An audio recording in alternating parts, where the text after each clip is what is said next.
أعوذ بالله من الشيطان الرجيم. بسم الله الرحمن الرحيم. الحمد لله نحمده ونستعينه ونستغفره ونعوذ بالله من شرور أنفسنا ومن سيئات أعمالنا. من يهده الله فلا مضل له ومن يضلل فلا هادي له.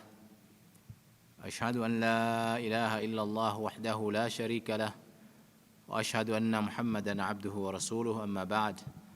السلام عليكم ورحمة الله وبركاته.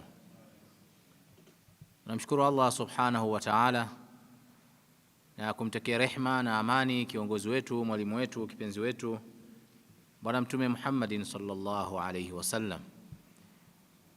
Ndugu zangu, tunaendelea na darasa zetu za kabla salati al-isha katika mwezi huu mtukufu wa Ramadhan, tukiwa tunakumbushana fadla na ibada muhimu ambazo sisi kama Waislamu tunatakiwa tuzifanye ndani ya mwezi huu wa Ramadhan. Huu ni mwezi wa Qur'an kama tulivyosema, ni mwezi wa saum, kufunga, ni mwezi wa dua, lakini vile vile ni mwezi wa adh-dhikr, kumdhukuru Allah subhanahu wa ta'ala.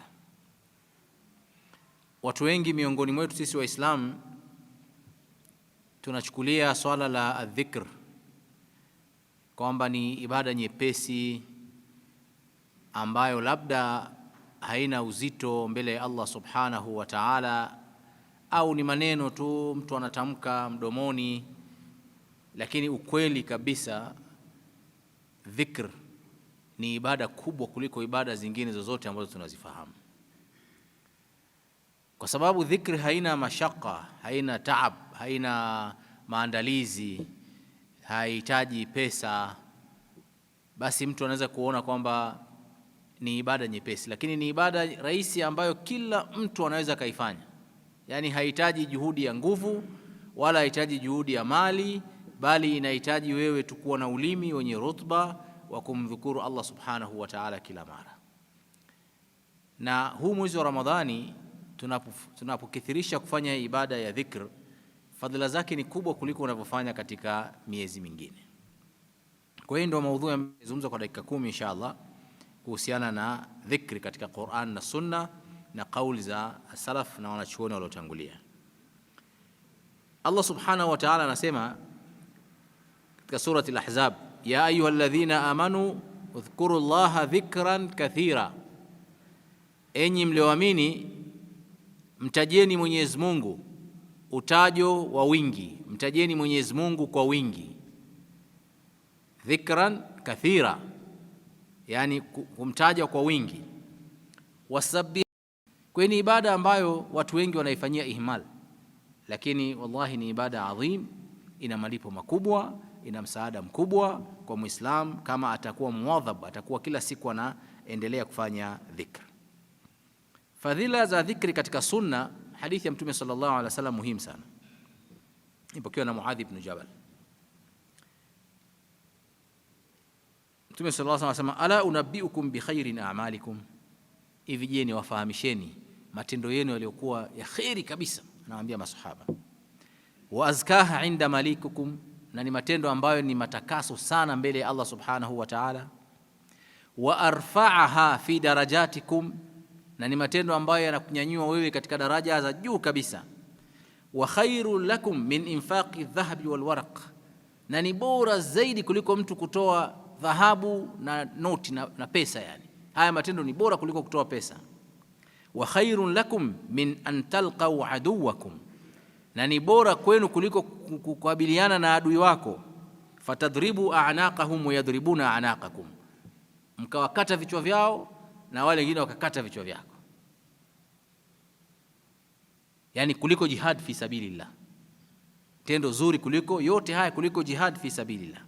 Maswahaba wakasemaje? Qalu bala ya Rasulullah, tufahamishe hiyo amal gani kubwa hiyo ambayo imeshinda ibada zote hizo? Akasema dhikrullahi ta'ala. Subhanallah, ni kumtaja Mwenyezi Mungu aliyotakasika.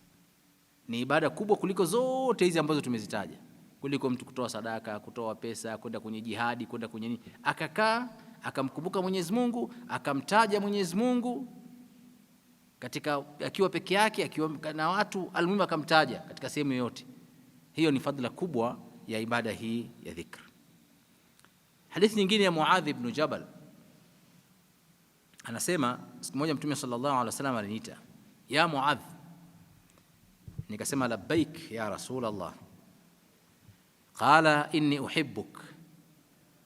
Fikiria, anamwambia maneno haya ni Mtume sallallahu alaihi wasallam, anamwambia Muadh ibn Jabal, mimi nakupenda Muadh. Muadh akasema, wa ana wallahi, na mimi vile vile nakupenda ya Rasul Allah. Qal, Mtume akamwambia, ala uallimuka kalimatin, kwa nini sikufundisha maneno machache, taquluha fi duburi kulli salatik, ambayo utayazungumza maneno haya katika baada ya kila swala yako, kisha swali sema maneno hayo. Qultu na'am ya Rasul Allah, nikamwambia nifundishe Mtume wa Mwenyezi Mungu. Qala qul, Mtume sallallahu alaihi wasallam akasema, sema Allahumma a'inni ala dhikrik, ewe Mwenyezi Mungu nisaidie mimi kukudhukuru, kukutaja, nisaidie niwe na kutaja kwa wingi, wa shukrik, na kukushukuru kwa neema mbalimbali ambazo umenipa, wa husni ibadatik, na kukufanyia ibada iliyokuwa njema zaidi. Subhanallah, ukiangalia hapa iliyoanza a'inni ala dhikrik, ya kwanza kabisa nisaidie mimi katika kukudhukuru, yani kuwa na kutaja mara nyingi.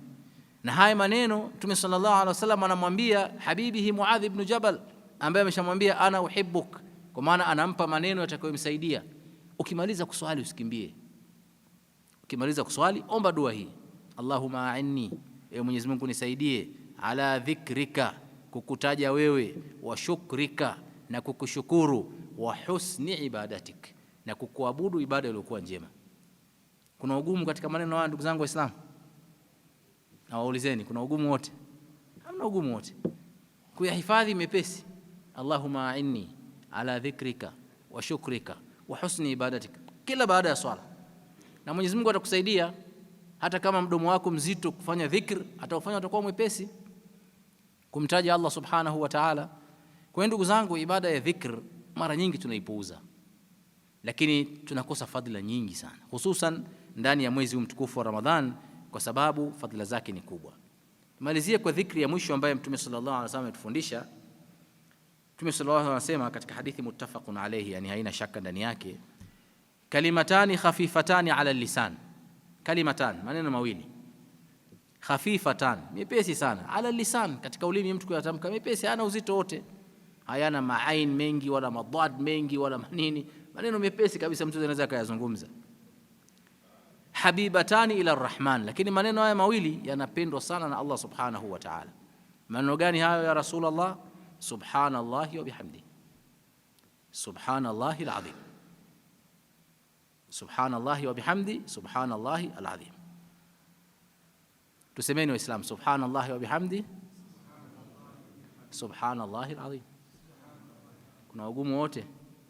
Maneno mepesi kuyatamka, khafifatan lakini thaqilatan inda arrahman, ni mazito mbele ya Allah subhanahu wa ta'ala. Kila ukikaa peke yako, subhanallahi wa bihamdi, subhanallahi alazim. Jazakumullahu khairan, wassalamu alaykum wa rahmatullahi wa barakatuh.